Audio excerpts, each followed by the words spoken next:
Hello and welcome back to part 10 of Soul Axiom. Now we enter the church. Yeah. What else is there to say? Well, it's not exactly the church. You start out at the cemetery, like the graveyard outside of the church, but then you go into the church. I gotta say this level can be a little bit confusing at first because you don't really know what you're supposed to do. Like this. There were two planks that you can destroy to make the wall go out. But what does it do? Nothing. There's no reason to do that.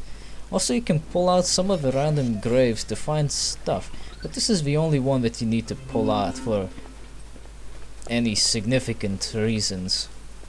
It contains a little ragdoll. You'll be needing that. Oh, make sure to move this root while you're at it. I think it's kinda necessary. And if not, well, whatever, who gives a shit. Just do it anyway. The ragdoll will be necessary, as it will actually open up the way forward. Put it here, and shoot some fire in those tubes before the invisible clock runs out. And once that happens, the ragdoll will burn, and so will the bigger one actually, a bit further ahead. Kinda odd that it caught on fire for no reason. I guess there's some voodoo magic involved in here. But since it caught on fire, it fell over and burned a bush, revealing a bunch of machinery, which reveals a secret passage into somebody's personal morgue. Or whatever this place is. It doesn't really matter. You gotta pull out some coffins and check inside. And this is where I kinda had a feeling that well, how should I put it? When I saw that I'm collecting golden bones, the first thing I thought of was Spyro. I mean, like, who doesn't remember the dancing skeleton from Spyro 2 and 3? I mean, seriously, that shit was the best part. You would assemble the poor bastard to give you a tap dance of just amazing proportions. Like, that bastard know how to tap. And then he does those backflips. It's just so sweet. That's exactly what I thought I was doing here as well. I was waiting for that guy to tap dance once he was assembled, but unfortunately he doesn't do that. But I would not be surprised if the developers had the same idea as well when they were making this happen. Because I mean, let's be serious here. Who the hell has a golden skull for themselves or golden ribs? Like, that's a little expensive and dangerous to replace. And gold of all things, I don't think bodies actually accept gold as well, a suitable thingamajigger you can put in a body. Now titanium works just fine, if I remember correctly. But most of the metals and other crap, the body doesn't really accept it and considers it as some kind of an invader or whatever. Just tries to get rid of it, which, well, it results in complications. But this is where I try to be smart. You see, these pedestals have some plaques on them, more useful hints. But you gotta align the proper things in an area where you can't see the plaques. Right here, actually. A bloody altar. But yeah, here it is. This puzzle, while it doesn't give me the shit, I always forget which one is supposed to be which. And here I think I'm trying to do something which I'm really not supposed to be doing right now. I believe I'll be misplacing the leftmost one and the rightmost one. You see, here's the thing. The ugly-faced woman, Trotz, I think her name is, she's the scientist, so you're supposed to put her on the scientist pedestal. Whereas the ugly guy who keeps killing people to perfect his project, for no good fucking reason. He's a doctor. But considering that they both work on pretty much the same project, you can probably tell that the confusion is pretty easy to get to. Plus, I didn't even get to line up some of the guys properly. Like, see, these guys, they weren't even supposed to be there. They were supposed to be here. This is the middle part. Silly me. But the other one, Stratz's statue, was not even properly all the way to the left. So, even if it was the correct thing, I probably would have gotten it wrong regardless. Because you're supposed to put them in the right places. Oh, and here are those statues which are supposed to be scary again. Except you never see them move, they just show up there. Yeah, that's the scientist pedestal. But that's not a scientist, that's a doctor. That is Dr. Davis. I don't know his first name, and I don't think it really matters. He has to go all the way to the left, that's where the doctor's pedestal is at. Luckily for you, you can use the magic of levitation to just put all the statues back up here for no good reason, even though they were dropped. And are not attached by anything, so there's no real way to bring them back up here. Yeah, this is where I realized I didn't even put this bloody thing in all the way in. But now you gotta get everything back to normal. The middle statues are pretty easy to get. The good looking girl, Dana Scott, is on the left. The only black person that we see in this game, Nathaniel Solomon, I think his name is on the right. Once you get it right, you'll hear the ding, and there you go. The gate opens up, and there's your memory fragment. How do I get to it then, though? Well, here's your hint. Eyes, ears, and mouth. And here are 3 statues. I don't think I need to explain how this works. Yes, that is the correct way it is. It just has to be like that. But you can probably tell by now where this is going.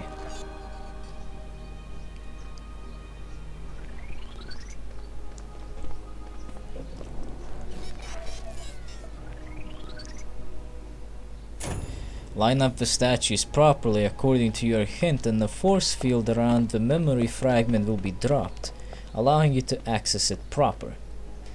But now we have some more stairs which have been disassembled. For what purpose? Well, to make your life harder, naturally. Cause why not? Why not? Just fuck my shit up, right?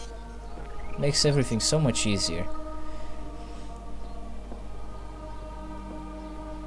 Now you don't have to climb all the way to the top here, because you won't find anything worth a damn up here, besides a monkey.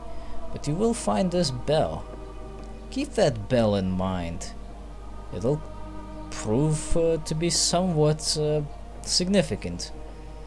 But would you be surprised if I told you this is it for this level? There's only one more thing to do, and it's not gonna take you more than a couple of minutes at most. No, this is not the thing. I don't know why you can play the organs, but there really is no reason to do it. That is your last thing. Just gotta rotate these things properly. It's really not that difficult as you might think. Although you probably wanna start with one of the lower circles, because it is easier to figure out where things are supposed to be going. Like, start with the lower left one, because it's quite clear that it's upside down. You gotta make sure it ain't. Oh, that looks correct, and it is. What about the snake? Well, that was correct, but I just missed it. There you go. You gotta make sure that the snake's body is perfectly straight and not cut off by anything. Once that happens, you will hear a loud crash And once you climb down, you will see that your beloved bell has decided to drop for no reason. Blow it up. And there's your exit. Wow, that really didn't take a whole lot of time, did it? I was quite baffled myself when I realized that, well, this is the end. Literally no level.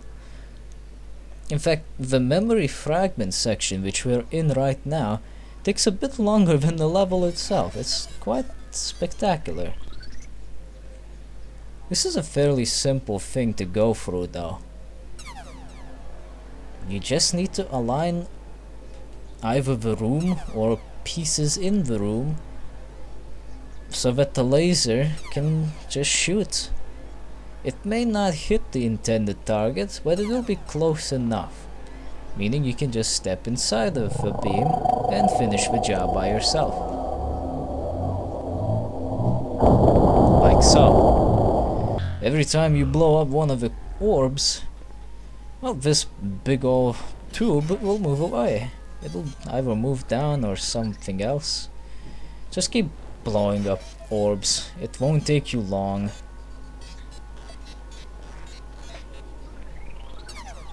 Just wait here for a bit. You really have nothing to do in this part, so right now you just have to wait. As you can see, the laser is now just moving all over the place. Luckily, just because you made a slight mistake doesn't mean that you have to worry about it or anything. This useful little pedestal that you're on can be moved around with ease. There goes another orb.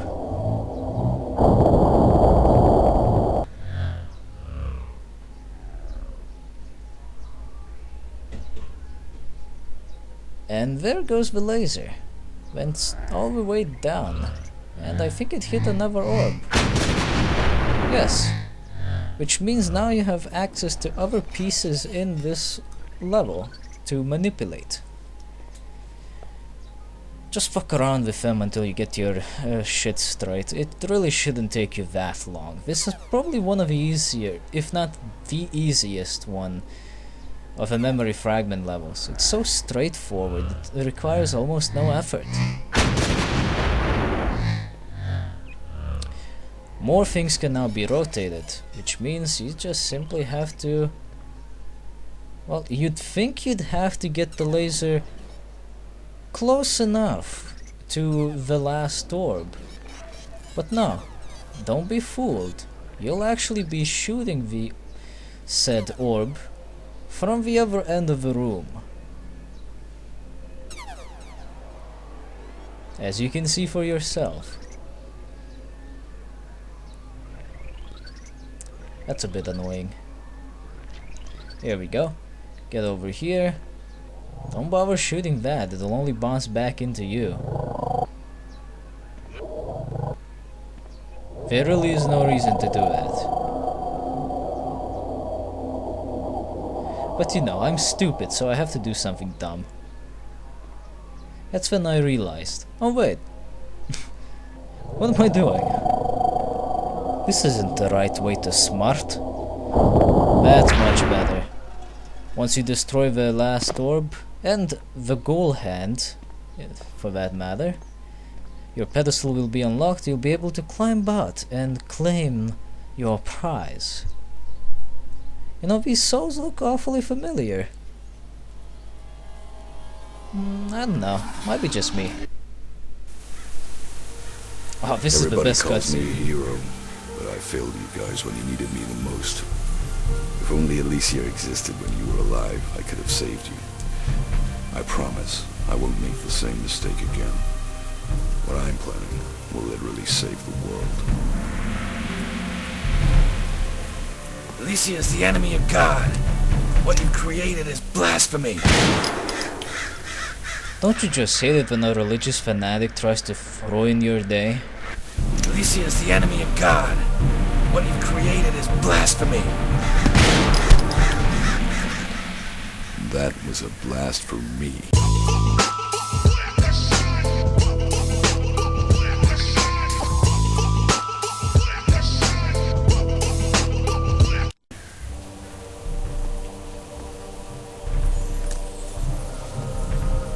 Alicia is the light that will show us the way. And so Nathaniel Solomon just got back into the hood. Oh, but with that said, we'll be getting back into the hood as well in part 11. So I guess you better stick around. See you soon.